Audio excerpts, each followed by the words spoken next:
울릉도와 독도는 우리나라 사람들에게 많은 사랑을 받고 있는 대표적인 관광지입니다. 울릉군에 따르면 작년 울릉도를 찾은 관광객은 40만 8,204명으로 2022년 46만 1,375명보다 5만 3,171명이 줄었다고 합니다. 울릉도를 찾은 사람이 얼마나 많은지는 제주도와 비교하면 쉽게 이해할 수 있습니다.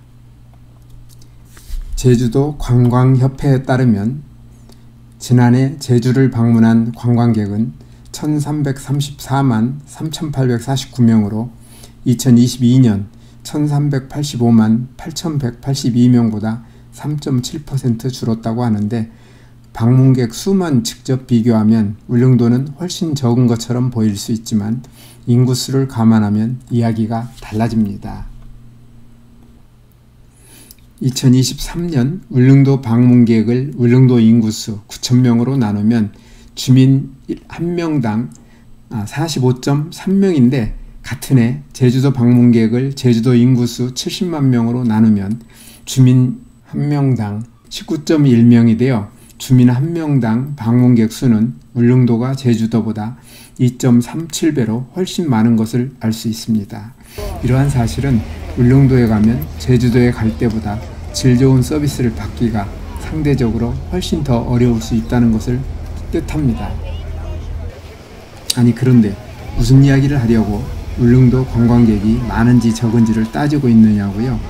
네, 우리 국민들에게 그만큼 인기 좋은 울릉도에 가서 좋은 추억을 만들고 왔음을 말씀드리려는 것일 뿐 다른 뜻은 없습니다.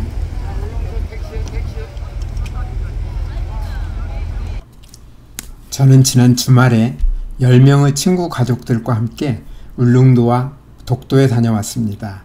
다녀오신 분들은 짐작하시겠지만 가는 길은 편한 길은 아니었습니다. 울릉도에 가는 배는 강원도에서는 강릉과 묵호, 경상북도에서는 후포와 포항 네 군데서 갈 수 있는데, 포항을 제외한 나머지 항구들에서는 아침 8시쯤 출발하기 때문에 출발 시간을 맞추기가 만만치 않습니다. 하루 전날 미리 항구 가까운 곳으로 이동하여 잠을 자면 큰 어려움이 없겠지만, 어떤 이유로 이 방법이 여의치 않으면 새벽에 출발하는 버스를 이용할 수밖에 없습니다. 저를 비롯한 친구 가족들은 새벽 2시 반에 영등포에서 이 버스를 타거나 같은 버스를 잠실역에서 탔는데, 이 버스는 수원에서 다시 사람들을 태우고 강릉으로 갔기 때문에 잠자는 시간에 이동하거나 버스 안에서 불편하게 잘 수밖에 없어서 꽤 고생스러웠습니다. 6시 반쯤 강릉항 부근에 도착한 우리는 아침을 맛있게 먹고 강릉항 여객터미널에 도착하여 설레는 마음으로 바람 때문에 출발 시간이 1시간 늦어진 울릉도행 배를 탔습니다. 3시간만 지나면 울릉도에 도착한다는 생각으로 창 너머로 바다를 보면서 빨리 가기를 기다리는데, 바람의 영향인지 배가 상당히 흔들려 고생을 하는 사람들이 늘어났습니다. 그때 강풍 때문에 예정보다 30분이 더 걸린다는 안내방송이 들렸는데, 우리 일행 가운데 2사람은 멀미로 많은 고생을 했고 멀미 일보 직전까지 간 사람도 여럿 있었습니다. 고생 끝에 12시 반쯤 저동항에 도착했을 때 우리는 안도의 한숨을 쉴 수 있었고 평정심을 되찾을 수 있었습니다. 배멀미의 공포로부터 벗어난 우리는 울릉도에서의 첫 점심을 맛있게 먹고 첫 방문지로 복례폭포를 찾았습니다.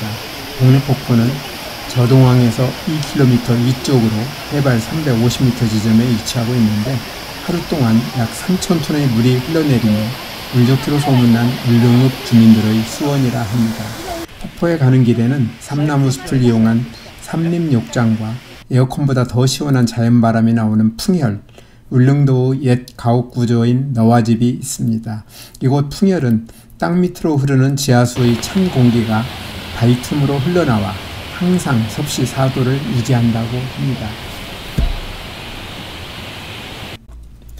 복례폭포에서 내려오는 길에 호박식혜와 호박빈대떡을 먹으며 잠시 휴식을 취한 우리는 두 번째 방문지로 독도를 찾았습니다. 4시에 저동항을 출발한 배는 1시간 반 이상을 달려 5시 40분에 동도에 있는 선착장에 도착했습니다.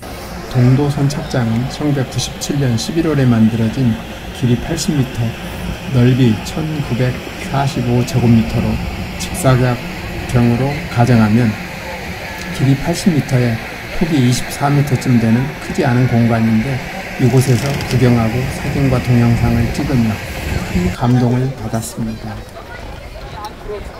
독도를 찾는 사람들의 4분의 3 정도는 배로 한 바퀴 돌고 오는 것이 전부이고, 선착장에 내려도 선착장 안에서만 20분을 보내는 것이 다이기 때문에 큰 감동은 받았지만 동도와 서도의 등반로를 오르지 못한 아쉬움을 안고 울릉도로 돌아왔습니다.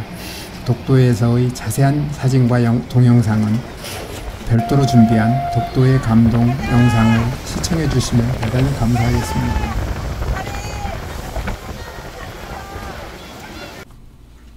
둘째 날 이른 아침, 저는 숙소에서 가까운 저동항과 해안 산책로를 돌아보았습니다.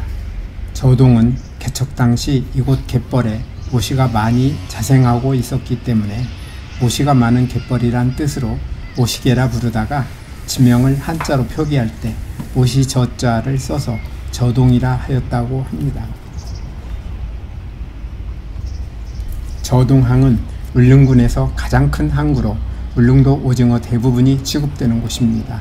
오징어를 잡기 위해 집어등을 밝힌 오징어잡이 배 불빛으로 유명한 저동어화는 울릉 8경 중에 하나인데, 안타깝게도 동해안 수온이 올라가 오징어 먹이가 풍부한 한 난류가 만나는 지역이 북상하면서 요즘에는 오징어들이 거의 잡히지 않는 바람에 오징어잡이 배들은 낮잠을 자고 있고 오징어 값은 금값이 되었습니다.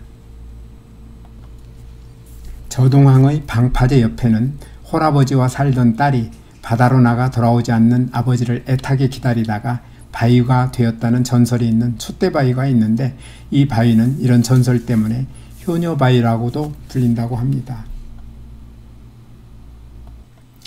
도동항과 저동항 사이에는 화산암을 깎아 만든 산책길인 2.9km의 해안 산책로가 만들어져 있어서 바다와 어우러져 멋진 경치를 보여주는데, 무슨 이유인지 도동 등대 가까이에서 통제를 하고 있기도 하고 시간도 넉넉하지 않아 중간에 돌아와야 했습니다. 아침 식사로 홍합밥을 맛있게 먹은 우리는 도동항에서 울릉도를 일주하는 유람선에 올랐습니다. 면적이 72.86제곱킬로미터로 우리나라에서 9번째 큰 섬인 울릉도는 화산활동에 의해 만들어진 섬으로 동해에 불쑥 솟아 있어서 56.5km의 해안선은 대부분 깎아지른 듯한 높은 절벽으로 이루어져 있으며, 나리분지를 제외하고는 평지를 찾아보기 힘든 산악지형으로 이루어져 있어서 섬을 일주하는 유람선을 타면 울릉도의 멋진 경치를 바다에서 잘 볼 수 있습니다. 도동항을 중심으로 만들어진 도동마을은 도동항을 끼고 일찍이 사람들이 모여 살기 시작하면서 도방청이 세워졌으며, 지금의 도동이라는 지명도 이 도방청의 첫 자를 따서 붙여진 이름이라고 합니다.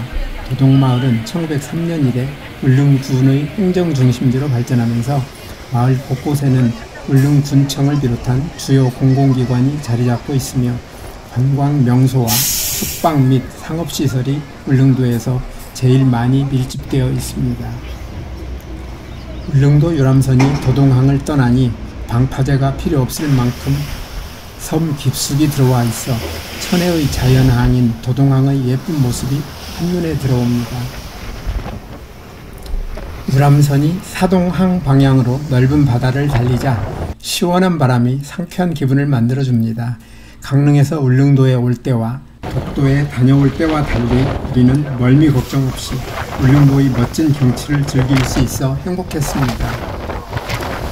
도동을 떠나서 제일 먼저 눈에 들어온 곳은 사동의 울릉공항 건설 현장입니다.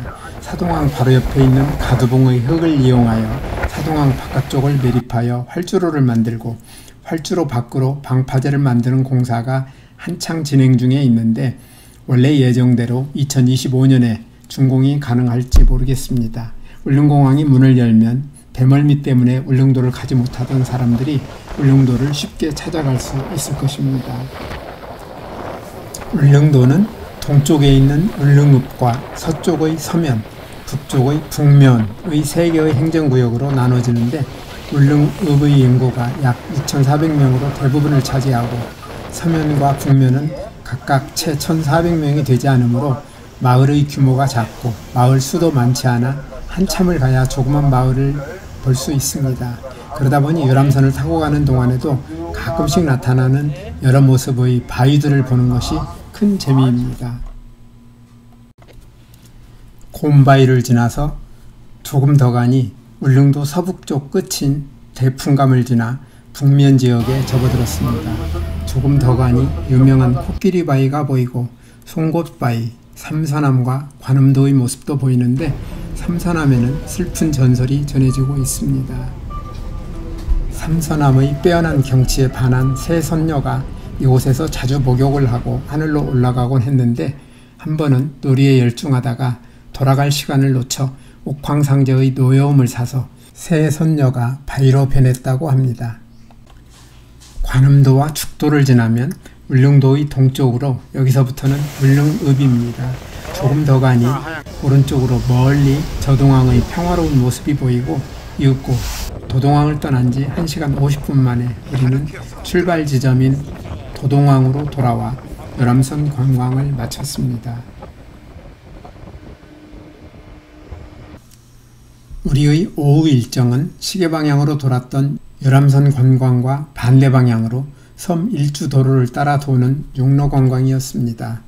가이드가 안내하는 버스를 타고 저동항으로 이동하여 촛대바위와 해안 산책로에 들른 다음 죽도 앞과 삼서남 앞에서 잠시 쉬었다가 나리분지로 들어가 점심으로 산채 비빔밥을 맛있게 먹었습니다. 나리분지는 울릉도에서 가장 높은 984m의 성인봉 북쪽의 칼데라 화구가 함몰하여 만들어진 울릉도의 유일한 평지로 동서길이 약 1.5km, 남북길이 약 2km, 면적 1.5에서 2제곱킬로미터입니다. 여기에는 1940년대에 지은 너와집이 있어 잠시 구경했습니다. 그 다음으로 찾아간 곳은 수중 전망대로 수족관과 달리 바닷속 6m에서 물고기들이 자연스럽게 살고 있는 모습을 들여다보고 성불사와 코롱에서 운영하고 있는 고급 숙박시설인 메가울라 부근을 찾아가 3개의 구멍이 선명하게 보이는 송곳봉을 바라본 다음 이장희의 울릉천국 아트센터에 들렀습니다.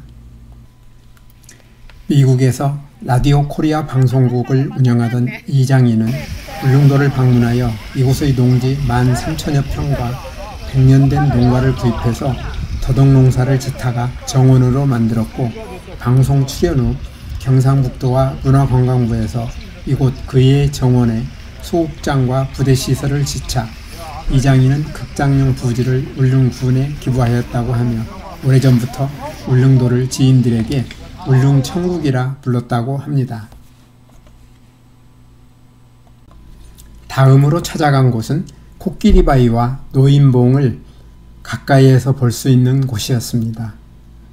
화산에서 분출한 용암은 공기나 물과 만나 식으면서 수축하게 되며 이때 가뭄에 논바닥이 갈라지듯 암석 표면은 일정한 간격으로 갈라지면서 갈라진 틈이 길게 이어져 각진 기둥을 만드는데 이것을 기둥 모양의 갈라진 틈이라는 의미로 주상절리라고 부른다고 합니다. 코끼리바위와 노인봉을 가까이에서 보면 이러한 주상절리를 잘 볼 수 있습니다. 우리 일행이 다음에 찾아간 곳은 울릉도 호박엿 공장이었습니다. 우리는 호박엿과 호박빵, 호박젤리, 호박조청 등을 한 보따리씩 사가지고 나와 울릉도 맨 서북쪽 끝에 있는 향목 전망대를 가기 위해 모노레일 타는 곳으로 갔습니다. 태아향목 관광 모노레일은 울릉도에서도 멋진 경치를 볼 수 있는 태아향목의 정상을 편안하게 갈 수 있게 해줍니다.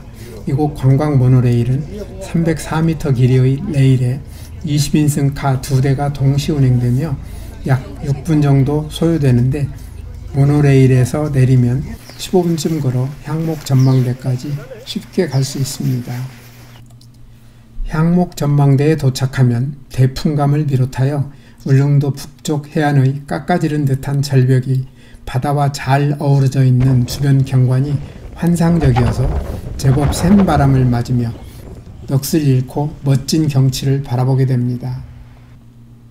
대풍감은 울릉도 서북쪽 끝에 구멍이 있는 바위를 뜻하는데 울릉도에는 배를 만들기에 알맞은 나무가 많이 있어 낡은 배를 타고 와서 새 배를 만들어 돛을 높이 달고 바위 구멍에 닷줄을 메어놓고 본토 쪽으로 불어대는 세찬 바람을 기다리고 있었다고 해서 한자로 기다릴 때자와 바람풍자, 구멍감자를 써서 바위 이름을 대풍감이라 부르게 된 것이라고 하며 기다리던 배는 센 바람이 불어 돛이 휘어질 듯 하면 도끼로 닷줄을 끊어 한달음에 본토까지 갔다고 합니다. 향목 전망대에서 내려와 다시 모노레일을 타고 내려온 다음 모노레일 정류장에서 북쪽 바다 쪽으로 해안 오솔길을 따라가면 또 하나의 멋진 경치를 즐길 수 있습니다. 저동으로 돌아오는 길에 거북바위를 보는 것을 끝으로 육로 관광을 마쳤습니다. 안타깝게도 거북바위는 2023년 10월 2일 머리 부분에 갑자기 균열이 생기며 구릉하는 굉음과 함께 순식간에 와르르 무너져 내려 지금은 옛날 모습이 아닙니다. 셋째 날 마지막 날은 서울로 돌아오는 날이었기 때문에 저에게 주어진 시간은 많지 않았습니다. 도동항에서 8시 반에 출발하는 배를 타야 했기 때문에 우리는 호텔 앞에서 6시 50분에 만나도록 예정되어 있었습니다. 저는 가벼운 차림으로 저동의 해돋이를 보기 위해 촛대바위가 있는 방파제 길로 걸음을 옮겼습니다. 해 뜨는 시간은 5시 3분이었기에 저는 5시 조금 안 되어 촛대바위로 갔는데 거기에는 저보다 더 부지런한 한 친구 부부가 먼저 도착하여 해를 기다리고 있었습니다. 제가 듣기로는 오징어가 많이 잡힐 때는 오징어를 잡아 돌아오는 오징어잡이 배들이 장관을 연출한다 했는데 요즘 오징어가 잘 잡히지 않다 보니 대부분의 배들이 항구에서 잠자고 있어 바다에 보이는 오징어잡이 배는 단 2척이 전부였습니다. 한참 지켜보는 사이에 그나마 한 척은 불이 꺼져 불 켜진 배는 한 척밖에 남지 않았습니다. 그리고 잠시 뒤 해 뜨는 곳을 주시하던 제 눈에 밝은 빛이 조금씩 보이더니 드디어 기다리던 해가 얼굴을 조금씩 내밀기 시작했습니다. 저는 스마트폰 카메라를 통해 떠오르는 해를 보는 데만 집중했습니다. 그렇게 4분이 지났을 때 해는 동그란 제 모습을 전부 보여주고 있었습니다. 친구 가족들과 함께한 2박 3일의 울릉도 여행은 큰 탈 없이 기억에 남을 만한 좋은 추억을 많이 만들고 즐겁고 행복하게 끝을 맺었습니다.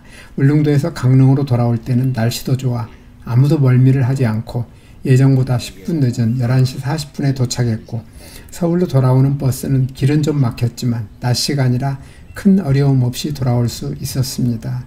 저는 이번 울릉도에서 우리가 만든 추억이 또 다른 추억을 만드는 출발점이 될 것을 기대합니다.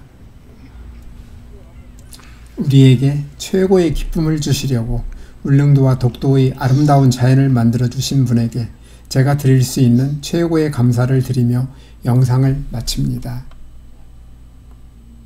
오늘도 끝까지 영상을 시청해 주셔서 대단히 감사합니다. 다음에 더 멋진 영상으로 찾아뵙겠습니다.